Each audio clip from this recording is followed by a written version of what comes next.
अगर आप 2026 में सीएस बनना चाहते हो या फिर सीएस स्टार्ट कर रहे हो तो इस वीडियो को एंड तक देखना। सो यस गाइस, आज के वीडियो में मैं आपको बताने वाली हूँ कि सीएस आप कैसे बन सकते हो, सीएस के स्टेजेस के बारे में डिस्कस करेंगे, सीएस क्या होता है ये समझेंगे, ट्रेनिंग्स क्या होती है, सीएस आप कहाँ से कर सकते हो, कौन से रिसोर्सेस रेफर करने हैं, एवरीथिंग।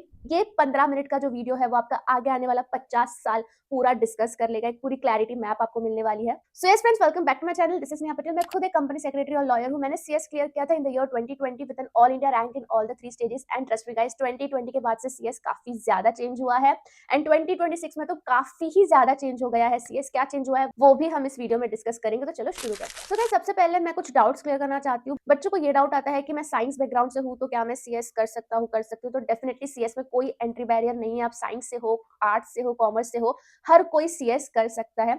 सेकंड, एलिजिबिलिटी जो है सीएस करने की वो होती है 12th। ठीक है, तो यहाँ पे दो तरीके से आप सीएस में आ सकते हो। नंबर 1 इज कि आप अपना 12th क्लियर करके सीएस में आ जाओ। सेकंड इज कि आप ग्रेजुएशन करके सीएस में आओ।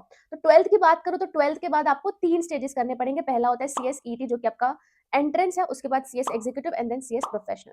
अगर आप ग्रेजुएशन के बाद आना चाहते हो तो एंट्रेंस आपका एग्जाम्प्ट हो जाता है, आप सीधा आपको डायरेक्ट एंट्री मिलती है एग्जीक्यूटिव में एंड देन प्रोफेशनल।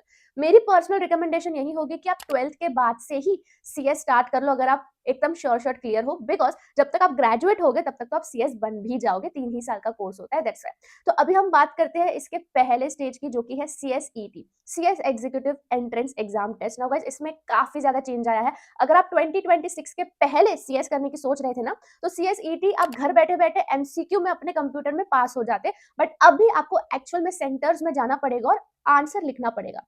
एक्चुअल में 3 घंटे पेपर आपको देने हैं, 4 सब्जेक्ट होता है एंड सेंटर में जाके आपको पेपर देना होगा। बस एक ही पेपर है सीएसईटी का जो कि अभी एमसीक्यू बेस्ड होगा, वो है लॉ का पेपर। बाकी तीनों सब्जेक्ट्स आपको लिखने हैं। तो ये सबसे बड़ा चेंज आपके एंट्रेंस लेवल पर ही आया है। जो सीएसईटी है वो साल में 3 बार होने वाला है, फेब में, जून में एंड अक्टूबर में। 2026 से ही न्यू सीएसईटी आया है, दैट्स व्हाई फेब का अटेम्प्ट नहीं है, जून एंड अक्टूबर होगा इस साल।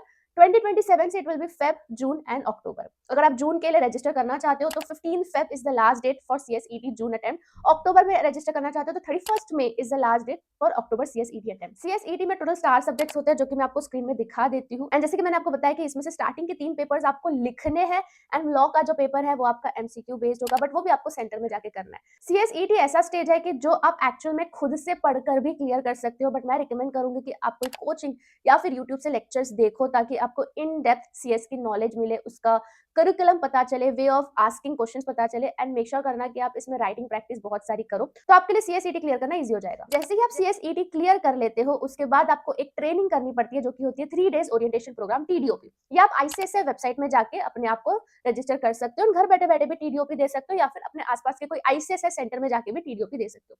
जैसे ही सीएस एग्जीक्यूटिव में रजिस्टर करोगे उसके 30 डेज के अंदर आपको टीडीओपी खत्म करनी पड़ती है। Now CS executive is one of the toughest stage of CS. CSET clear होने के बाद आप सीएस एग्जीक्यूटिव देते हो एंड सीएस एग्जीक्यूटिव साल में 2 बार होता है, जून में होता है एंड दिसंबर में होता है। एंड यहाँ पे 2 ग्रुप्स होते हैं, ग्रुप 1 में ये 4 सब्जेक्ट्स हैं, ग्रुप 2 में ये 3 सब्जेक्ट्स हैं। ये सातों के सातों सब्जेक्ट्स आपको राइटिंग है, कुछ भी एमसीक्यू नहीं है। मेरे टाइम पे 3 पेपर्स एमसीक्यू हुआ करते थे एग्जीक्यूटिव में, बट अभी इट्स कंप्लीटली राइटिंग। आपके पास ऑप्शन है कि आप कोई एक ग्रुप पहले दो, आप ग्रुप 2 भी पहले दे सकते हो, ग्रुप 1 भी दे सकते हो, या फिर आप दोनों ग्रुप एक साथ दे सकते हो। It is completely up to you. मैं रिकमेंड करूंगी कि दोनों ग्रुप एक साथ दो, उसके काफी बेनिफिट्स होते हैं। ऑल इंडिया रैंक दोनों ग्रुप एक साथ देने पर ही आती है। आपको सेट ऑफ का बेनिफिट मिल जाता है कि अगर एक ग्रुप में मार्क्स कम आए और दूसरे में ज्यादा, तो वो मार्क्स एडजस्ट हो जाते हैं। तो अगर आप एग्जीक्यूटिव क्लियर करना चाहते हो तो हर एक पेपर में आपको 40% मार्क्स लाना पड़ेगा, दैट इज 100 में से 40।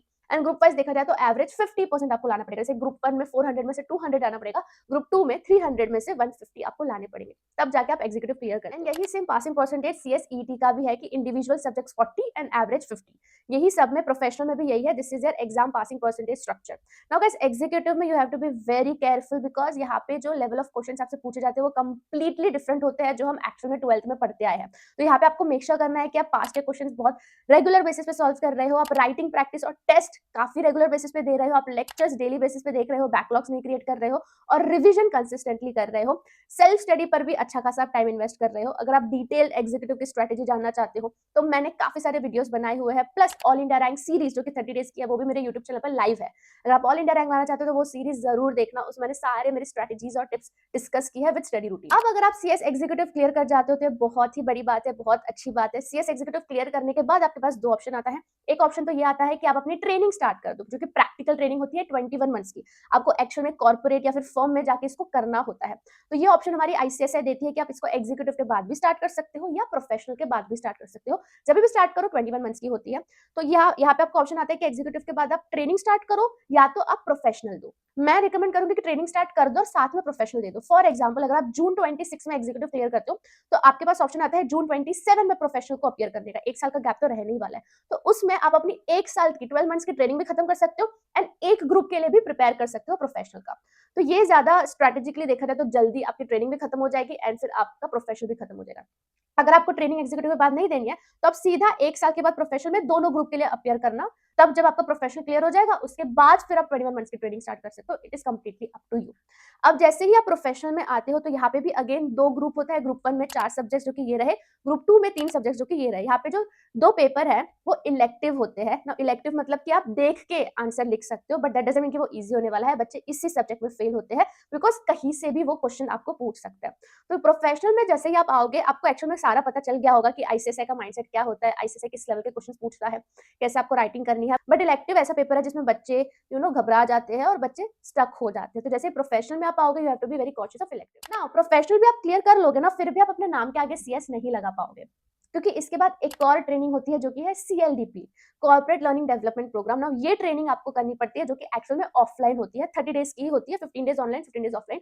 यहाँ पे आपको एक्चुअल में सेंटर में जाके रहना होगा एंड वहां पे आपको सिखाया जाएगा काफी काफी इंटरेस्टिंग चीजें, प्रोफेशनलिज्म सिखाई जाएगी, फिर कंपनी लॉ के कॉन्सेप्ट्स के बारे में भी आपको बताया जाएगा एंड काफी सारे कॉम्पिटिशन्स होते हैं। बहुत ही मजा आता है। मैं तो बोलूंगी कि आप सब एक बार ये रेसिडेंशियल सीएलडीपी का एक्सपीरियंस लेना। जैसे ही आपका सीएलडीपी ट्रेनिंग जो होती है वो खत्म होगी ना, उसी के बाद ही आपको कॉन्वोकेशन में बुलाया जाएगा एंड आपको मिलेगी सीएस की डिग्री एंड आप अपने नाम के आगे सीएस लगा सकते हो। तो ये पूरा प्रोसीजर है सीएस बनने का। सीएस ईटी के बाद टीडीओपी, फिर सीएस एग्जीक्यूटिव, फिर 21 मंथ्स की training, professional and then CLDP and then आपको मिल जाती है आपकी डिग्री। और उसके बाद फिर आप एम्प्लॉयमेंट तो वैसे भी स्टार्ट कर ही सकते हो, बट आप अपना खुद का फर्म भी स्टार्ट कर सकते हो जिसमें you are actually authorised to sign the minutes and the documents which a CS can sign. अब बात कर लेते हैं रिसोर्सेज की। अगर आप सीएस क्लियर करना चाहते हो तो आपको कौन से रिसोर्सेज की जरूरत पड़ेगी। Number 1 obviously it is going to be your ICSI modules, जो कि आप रजिस्टर करते हो वैसे ही कुछ दिनों में 10 से 15 दिन के अंदर आईसीएसआई आपके घर पे मॉड्यूल्स भिजवा देता है। तो वो आपको निग्लेक्ट नहीं करना है, उसको आपको लाइटली नहीं लेना है। Second will be your classes के नोट्स, जो सर आपको जहां से भी पढ़ा रहे हैं खुद के नोट्स बना के पढ़ा रहे हैं तो वो नोट्स भी आपको रिफर करने होंगे। Third will be your PYQs, जो कि होंगे past year question papers and fourth will be test series. ये चारों चीज अगर आपके पास है, मॉड्यूल, क्लासेस के notes, PYQs and test papers, it is more than enough to get an all India rank in CS. This is coming from someone जिसने तीनों स्टेजेस में रैंक लाई है एंड ट्रस्ट में इसके अलावा आपको कुछ नहीं चाहिए। मैंने कैसे किया था, मैंने सीए और सीएमए के पेपर्स भी रिफर किए थे बिकॉज हमारे क्लासेस में वो भी करवाए जाते थे। ट्रस्ट में उसमें भी मुझे काफी हेल्प हुई थी कि मैं अगर टफ लेवल सॉल्व कर रही हूँ तो जो हमारा लेवल है टैक्स या फिर अकाउंट्स में, वो मुझे काफी इजी लगता था क्योंकि मैं ऑलरेडी टफ लेवल सॉल्व कर रही हूँ। तो जो कॉमन सब्जेक्ट्स है सीए सीएमए में, उसके भी पीवाईक्यूज आप रिफर कर सकते हो, बट उसके अलावा आपको कोई एक्स्ट्रा बुक लेने की जरूरत नहीं है।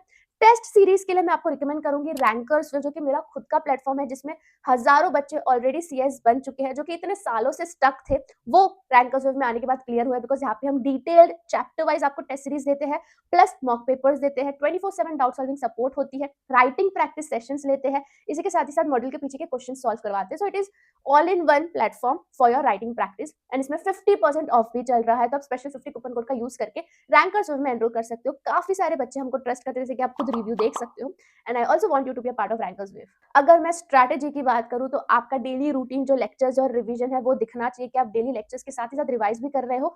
थोड़े टाइम बाद, जैसे 1-2 महीने के बाद मेक श्योर करना कि पीवाईक्यू सॉल्विंग आप स्टार्ट कर दो। टेस्ट देना तो आप दूसरे दिन से ही स्टार्ट कर दे सकते हो जैसे आपका कोई चैप्टर खत्म हो जाता है। एंड सेल्फ स्टडी के लिए लास्ट का 1 से 2 महीना रखना जिसमें लेक्चर्स वक्चर्स सब खत्म हो गए हो और फिर आप सिर्फ सेल्फ स्टडी कर रहे हो। सो गाइस, अगर आप भी 2026 में सीएस करना चाहते हो तो कमेंट में सीएस लिख देना, मुझे बहुत अच्छा लगेगा देख के कौन कौन सीएस स्टार्ट करना चाहता है। Really want to know. बाकी ये वीडियो अगर आपको हेल्प की होगी तो डू लेट मी नो। कुछ और डाउट रहेगा तो वो भी मुझे कमेंट सेक्शन पे बताना। हम मिलते हैं दूसरे वीडियो में। I am always there with you in your CS journey. Bye bye, best of luck.